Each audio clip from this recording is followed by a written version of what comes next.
Katie, how did you find carnivore? So, I was exposed to carnivore kind of when it came out and was popularized about 5, 6 years ago. I can't come up with any specific dates, but I remember when I was tuning in to the Saladinos and the Aspreys and the Bulletproof and the Michaela Peterson and Jordan Peterson era, just when things were getting a bit louder. And that was right around COVID.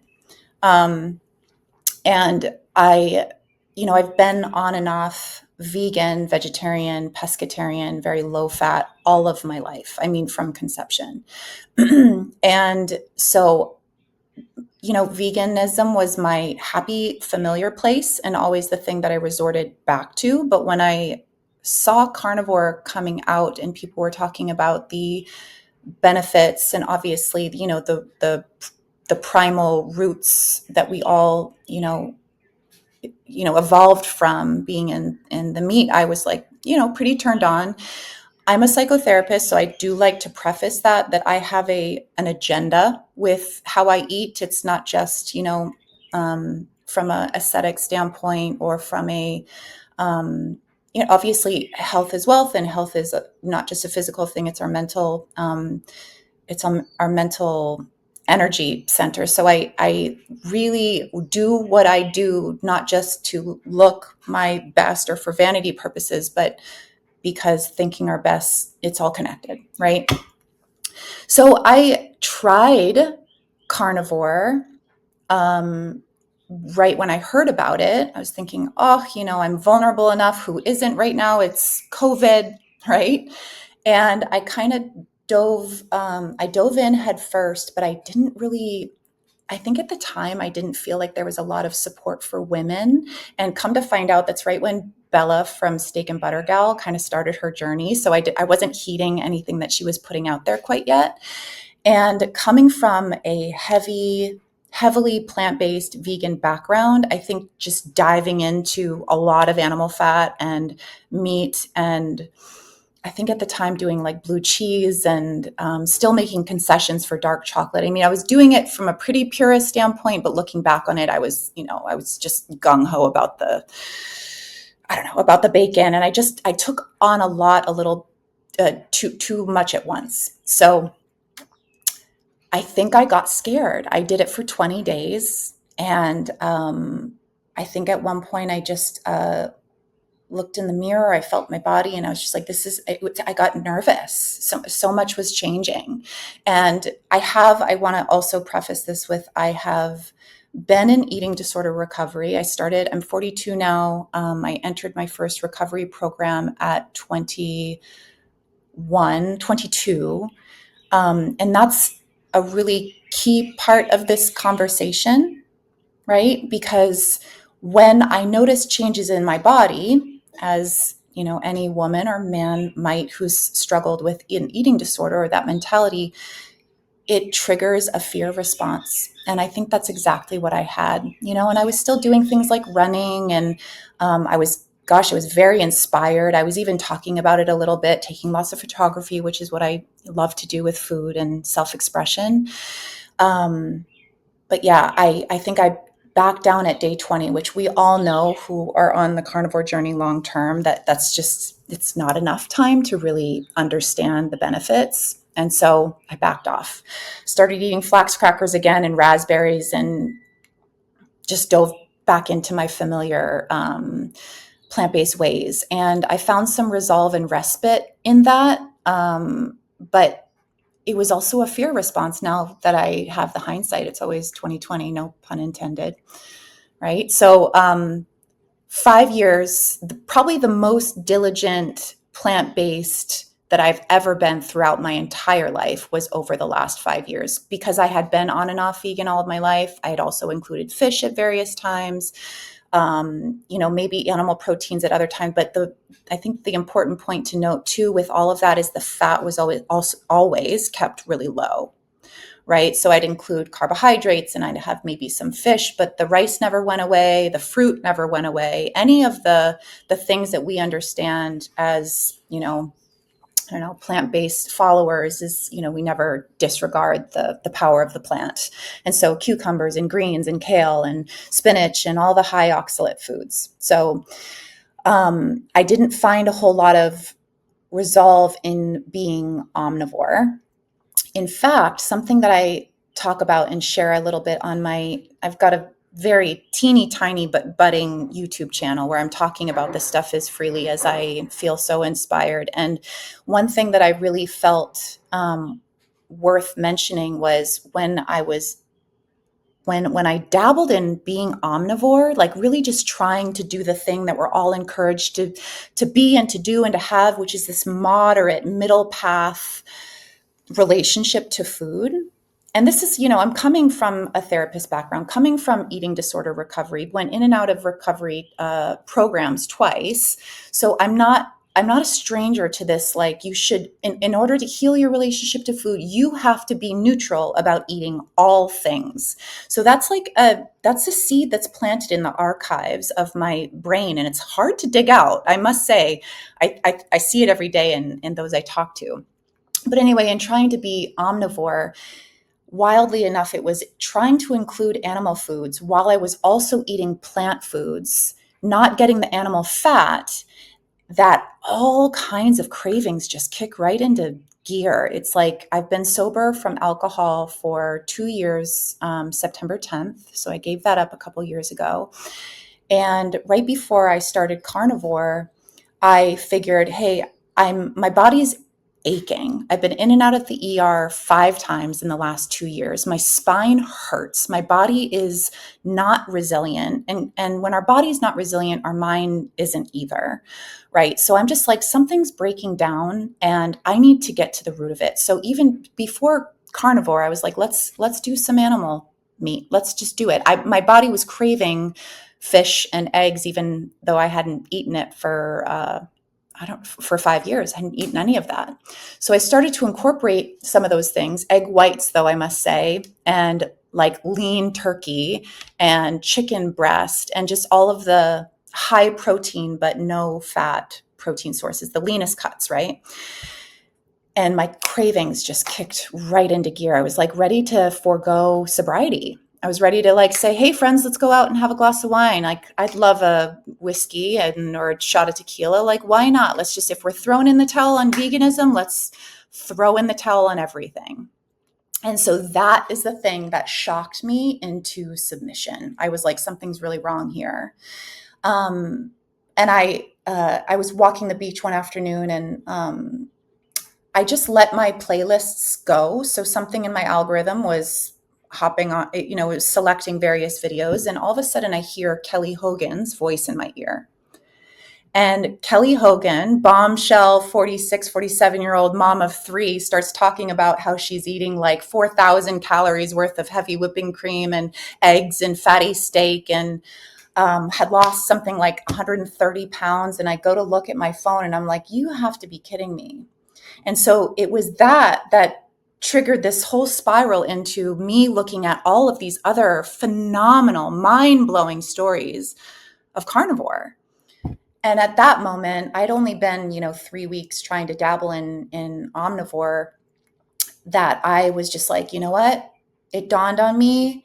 It was right before the 1st of July. I said a little prayer to God about other things that I needed some resolve over, some business related things. We live in Hawaii. It's a beautiful, wonderful place to be. I've been raising my kids here since conception. I had them on Kauai. We've been on Oahu since I was licensed and got my master's in marriage and family therapy. But we Hawaii residents really have to be entrepreneurial when it comes to our professions, because it's so expensive to live here. And so I had various questions. I just talked to God. I was like, please lead me in the direction of like, financial abundance, and help me to feel better, because I was just feeling so energetically zapped. I didn't have a lot of gusto to play with my kids. I was going to bed at like 8 o'clock every night. I felt like that deep belly laugh that was always there had faded. My back was hurting.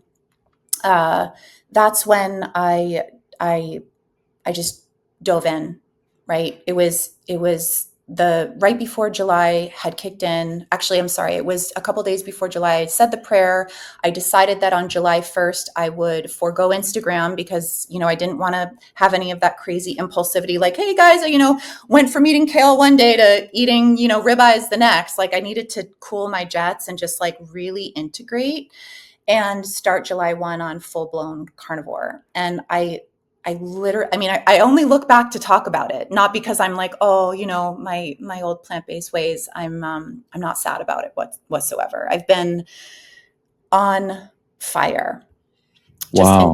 yeah, it's been So fun. so that's just to clarify, July 1, 25, 24, Yeah. Yeah. I'm on 25. day 36 right now. Wow. Mhm. And so day 36, that's only 16 days longer than the first time you tried, but like what is the thing that makes you feel this is definitely the right thing? Yeah.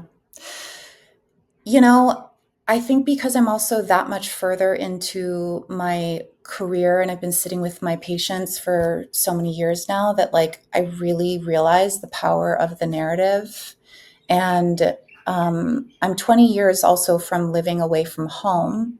I've been in Hawaii since 2006. And it was, I don't think we give much credit or enough credit to how deeply embedded those narratives are. It was fat makes us fat. You can eat too much protein.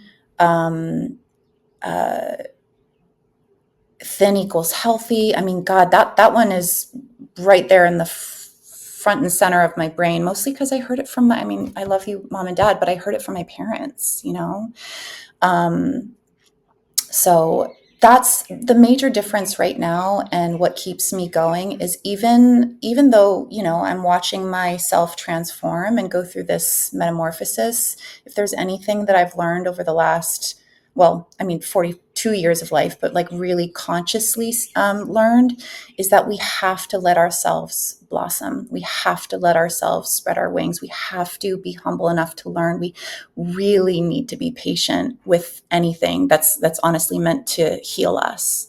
So I hope that answers your question. Yeah. Um, and so in this 36 days, what kind of things have started improving for you? So the first was mental clarity. That was immediate.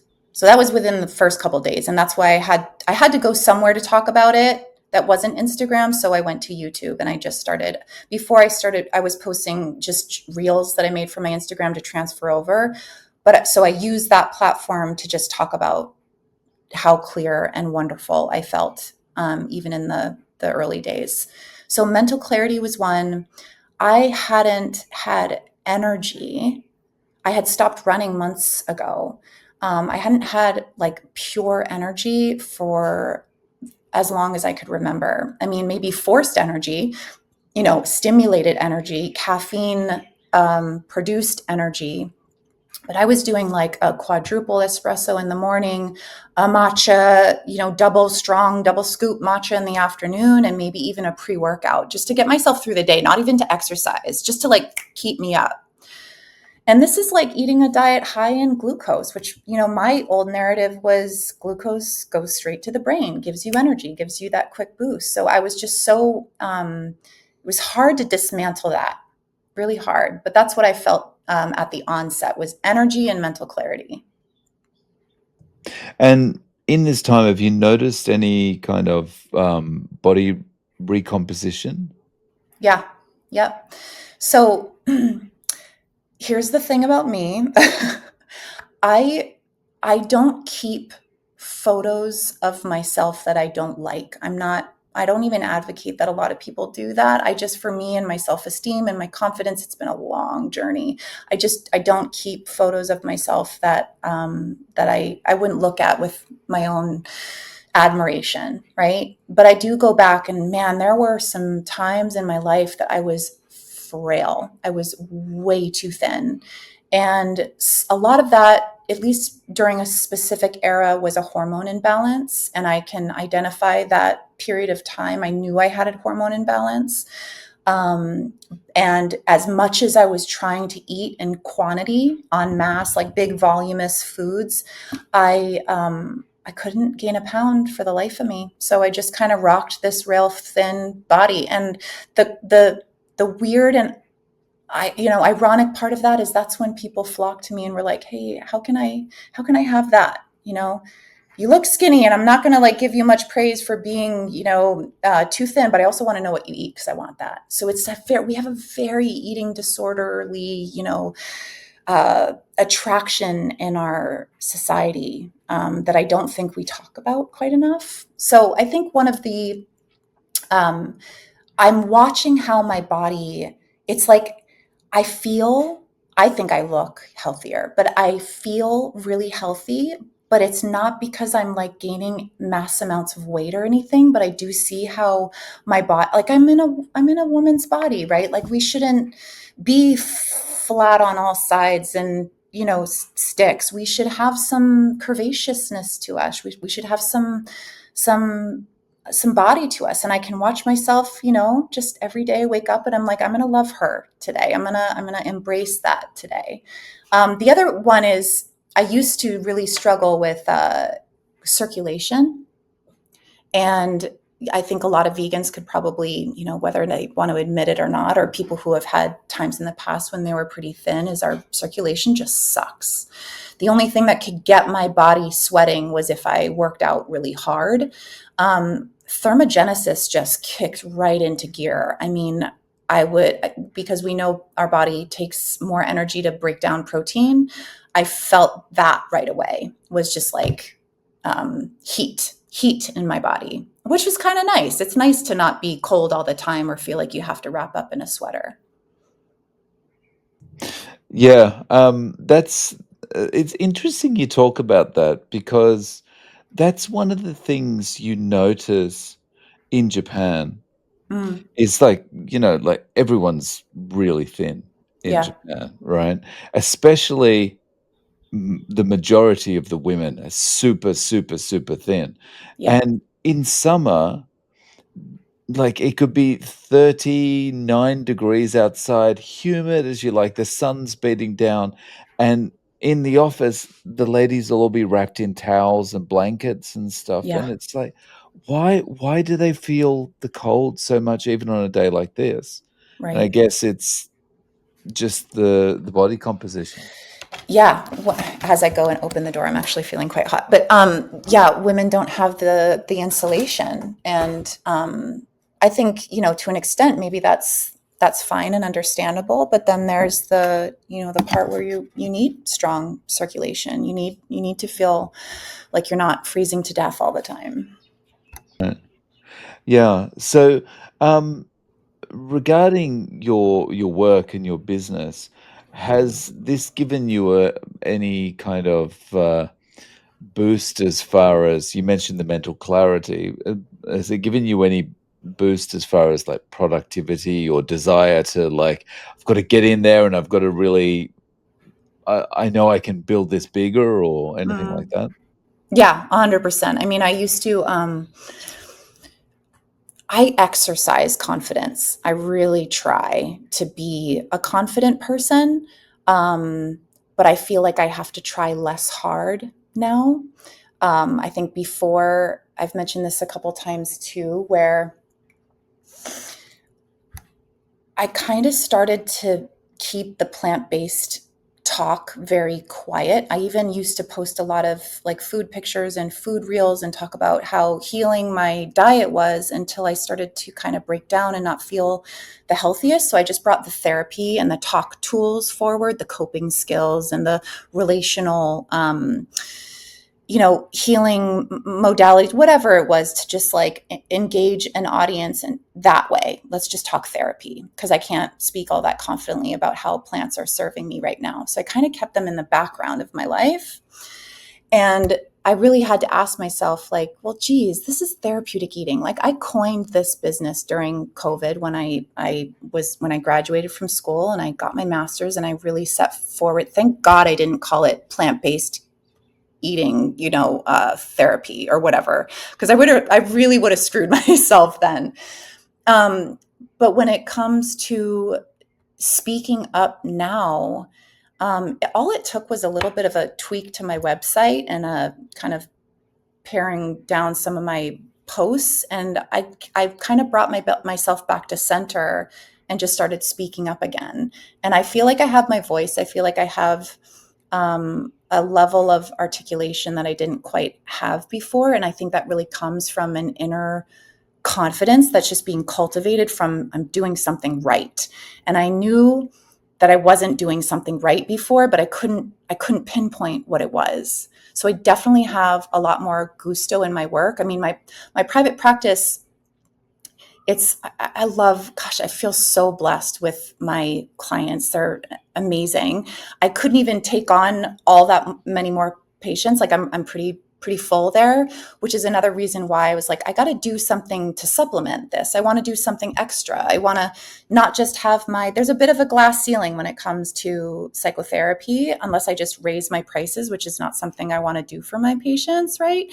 So that's when I was thinking, well, I just need to speak up about this because of the mental health benefits. And that's what really got me to like go to YouTube and say, hey, we want to talk about emotional resilience. We have to talk about what we're putting in our mouths. Yeah. So that kind of leads me thinking of emotional resilience. Um, Abstractly, that kind of brings me to thinking about actually eating. Um, Because I know when I was on predominantly plant-based, kinda ultra-processed diet before, the thing for me was I was never emotionally or physically full. There was Yeah. always a feeling like, "What's next? What's next? I need to eat something more," and that changed when I went carnivore. Has that been your experience? 1,000%. I mean, that was, I think a lot of those of us who struggled with food addiction, that's something I think I've heard you speak to before too. Um, I worked really hard to befriend the voice in my head that said, let's have more. So I just ate more a lot of the time. I was eating more than probably most, but the thing was, I was eating food that it just kind of, it didn't do anything. It just moves through you, right? Um, I I almost in the initial stages of my business was just making my career based on that. Like, let's get really used to just being hungry all the time. Let's just make food all the time. Like, let's always have, and this is the thing about meal prep. It's funny. I have like oxtail soup and a big thing of ground beef on the stove right now. Like, that's the essence of my meal planning for like the next 3 days. But before, it would be a constant, like, we're making soup, not like veggie soup, right? Plant-based soup. We have tons of fruit that could spoil really fast. So we're chopping that up and we're freezing it. The meal prep is endless.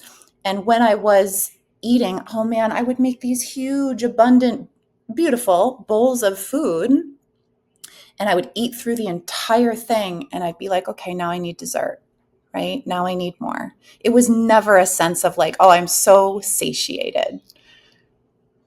And there's a couple of things there. The first is, say like, being full when you're eating plants is very different to being full when you're eating carnivore, right? Oh, Because yeah, being full with plants is like expanding the size of your stomach so you feel like you're full.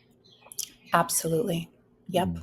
Yep. Th Eating meat, it's not just the meat, it's the animal fat too. And I don't know if you've seen the graph before, and plant-based people love to show this front and center. I used to.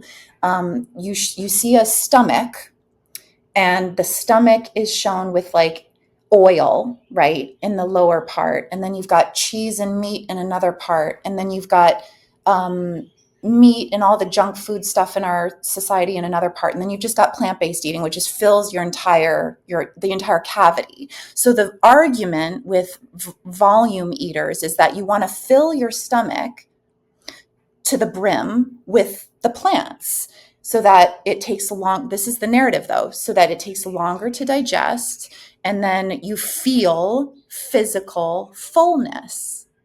But what that misses is that you're never actually quite full, even though your stomach is. You feel like you just need more. And so you pile more on top of more on top of more. And this is why we're so bloated, right? Yeah, and all the time, your body is saying, "There's nothing I can use here to do anything. Yeah. I'm hungry, give me more." Yeah. Yeah. And then we do, and we go and we get something that actually satisfies us, and it tends to be higher in fat. But this was the thing with being vegan as well, is that when I knew that I needed to eat something with fat, I would consume nut and seed butters, and then I would feel sick, right? I loved them. I loved the taste of them, but I would eat them and now I'd be like, oh, okay, gotta like, it sits in your belly kind of like a rock, right?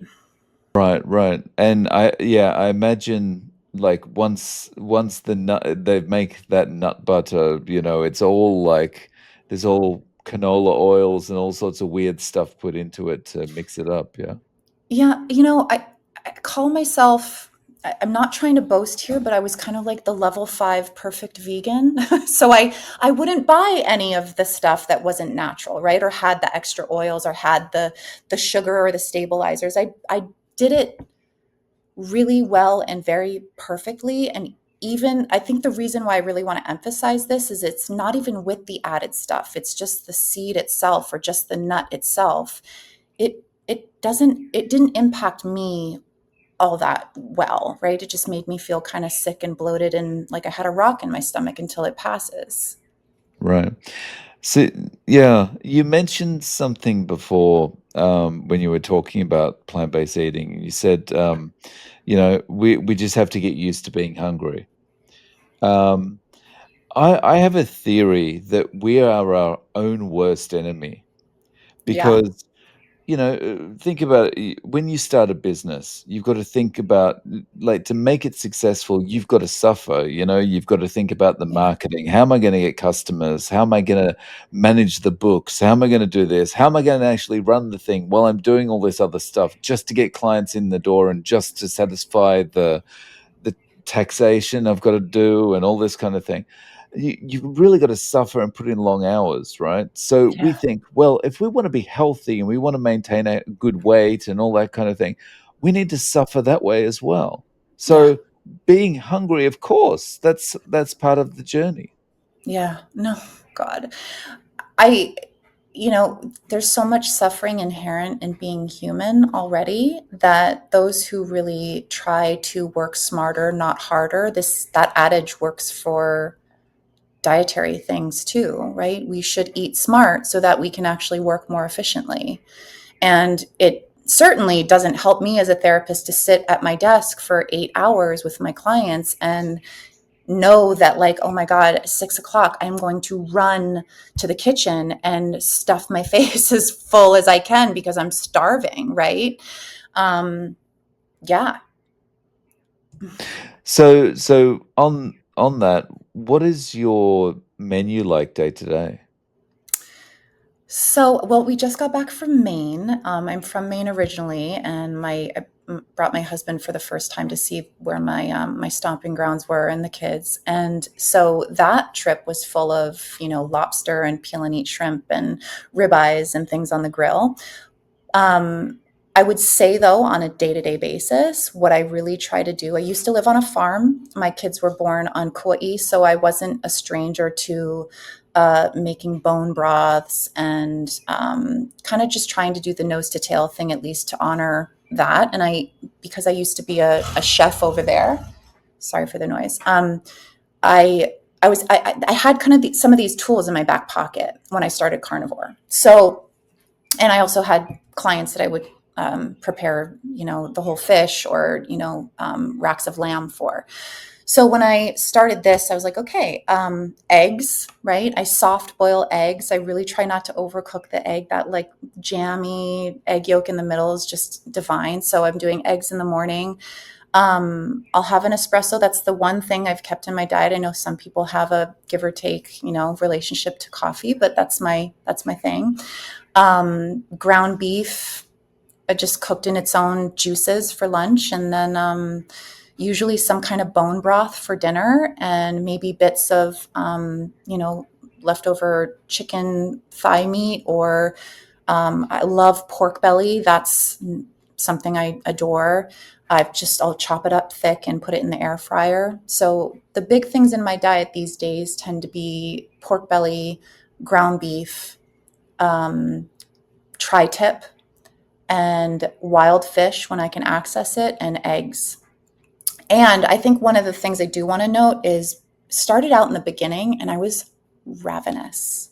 So I was starting this and I realized, oh my God, I'm eating this like a cave woman. I'm just like, into the meat. My face is covered with juices and grease. And that is something I'm noticing on day 36 that's sort of tapering off. Like I'm not so um I I'm feel calmer, like I could go to my meals and be a little bit more graceful as I get there. Before I was just like, oh, now that I know I'm eating meat, like I'm eating all the meat.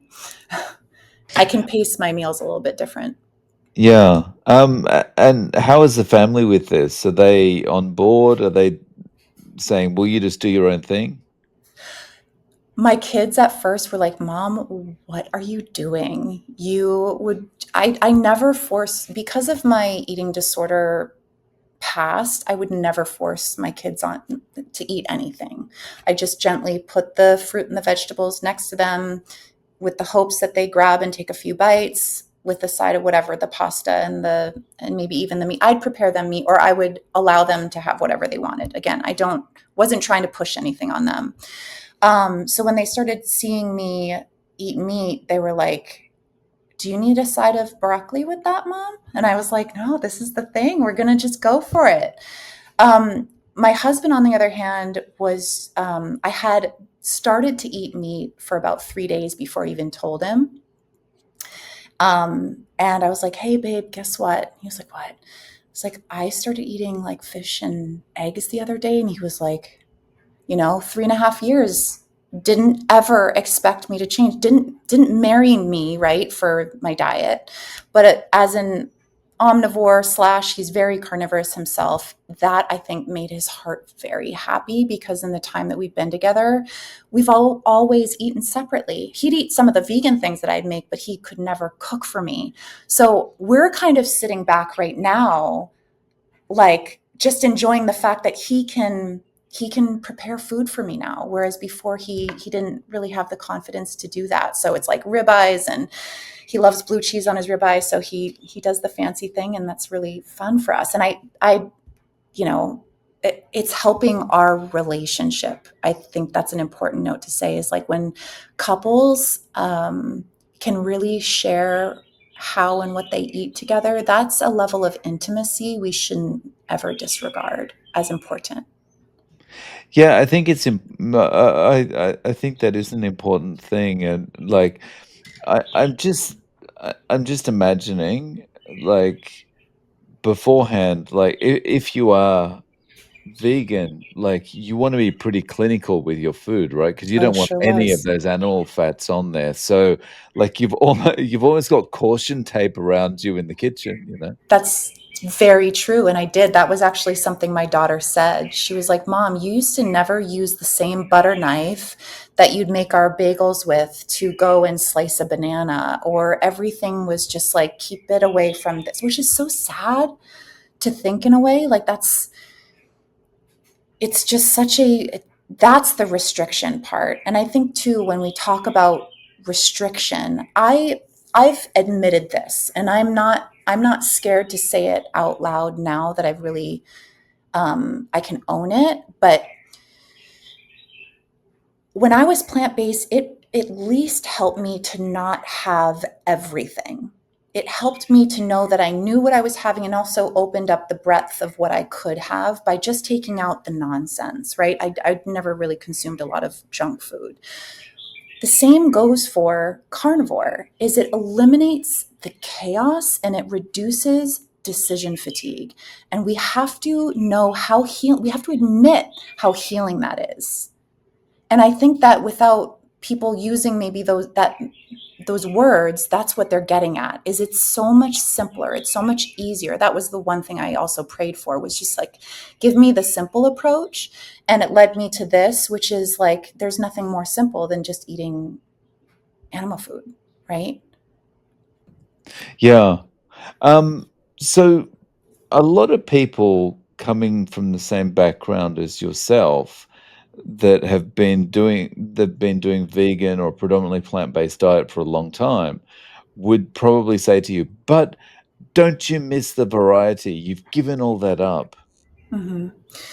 I think I would say that if I craved it, but I don't have any cravings. And I used to eat, my plant-based diet was a lot of sweet potatoes, a lot of green drinks, bananas, kale, lemon, apples, cucumber, all blended in a big, smoothie that would come out with 2 quarts. I'd drink it in 5 minutes.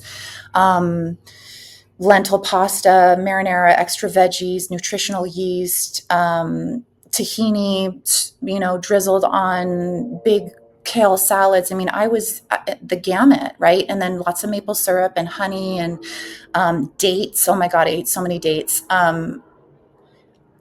I'd be lying if I said I didn't love that food. I made sure to love my food. That was my mission. That was healing also for me. But now I just don't have the noise. I don't have the voice in my head that says you should really put an end cap on that meal with something sweet. So I don't even think about it. And that's another reason where I really want to speak. I feel like it's my due diligence to speak up about this as a therapist, because a lot of people who do come to me just for my business name alone is how can I heal from my body issues, my body hatred, the fact that I don't have a good relationship to food, which not to mention becomes relationship to many, many other things, if not most things. Yeah, and, not to mention one of the big things, as you alluded to before, is the prep time has gone from 100 to almost 0, right? Yeah, yeah, it's zero. Just take it out of the freezer, let it thaw a bit, or even put it frozen in the crock pot and put it on low and slow. And that's very liberating too. I Yeah, love that. yeah. Hmm. So And oh, sorry, go ahead. oh no, I was just going to say, one thing that I really do love to talk about is beauty food, because that's something that I think women are always looking for the next best collagen and elastin remedy. I mean, you see these ads all over social media. That I think beauty and probiotics tend to be the two that go hand in hand or side by side in marketing and media. And when women know that what they eat could really contribute to the glossiness or the texture of their skin improving, they tune in, right? So I'm doing a lot of bone broths. I'm really showing the collagen and the gelatin that comes from cooking bones down, and saying this is what's going to contribute to the skin that you're really craving. Yeah, it's really important for people to understand how much they can improve, it's not just, like, about weight. It's Right? like your skin gets so much better, your eyes get so much brighter, Mhm. everything improves, right? Yeah. Yeah. Mm. Yep. Very true. So if you were giving advice to someone about getting started with carnivore, they've come to you and they said, "Okay, Katie, I'll try it for 30 days, see how I go." Mhm. Um, what advice or tips would you give them to maximize their chances of success? That's a great question. So, in the very beginning, because I was so excited, the first thing that I personally did, knowing that I wanted to be a resource, was I created resources. So, I went to my website. I think my first 2 blog posts were, this is what I used to do and this is what I'm doing now. This is what I used to eat. This is what I'm eating now. And I listed it out. And of course, I have photos up there. And then I created another blog post that was just resources. So links, just one link after the other based on chronic pain, chronic inflammation, anxiety, depression, schizophrenia, and bipolar, weight loss, diabetes, all the doctors, all, the few influencers that I knew at the time, right? And I just put links. And so that's a resource. So one thing I'd say is, I'd offer those because I think we all need something tangible. And then I think the hardest thing is, one, this is super radical. It comes up against major narratives most everyone has about cholesterol, about blood pressure, about, fiber and all of those things. So it's kind of like allow yourself to question everything you think you know and understand about nutrition and health. Put yourself in the student's seat. Strap on a beginner's mind. And that's the thing that makes this so healing is it makes you humble. And I think a lot of people are walking around even in ill health thinking that they know that they're doing the right thing when they're not. Yeah. I think those resources are really important because it helps people understand what can be helped and that what to do. But I think something that is also really important about them is it helps you to know that there is a community out there. There are other people doing this. You're not on your own. Absolutely. Ken Berry just, is it Ken Berry, Dr. Berry? He just said, or maybe he said a long time ago, you never know how old videos are up on YouTube, but said more women are doing carnivore than men.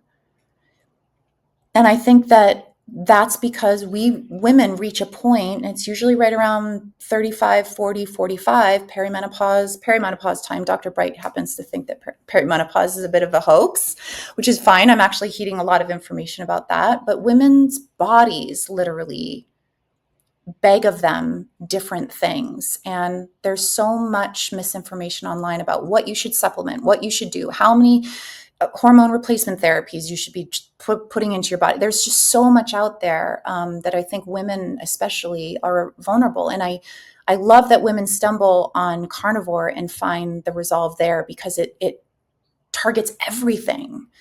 I mean, I'm so biased. I'm hearing my voice. It targets so much, right? From hair to skin to nails to energy to bloating to fatigue. I mean, all of the things that women come into this age bracket of their life and start to complain about. We Right. shouldn't be suffering during this time. Yeah. So Katie, if people want to reach out to you, how can they find you online? So I'm just under therapeutic eating. You just have to get over the therapeutic part to spell it out.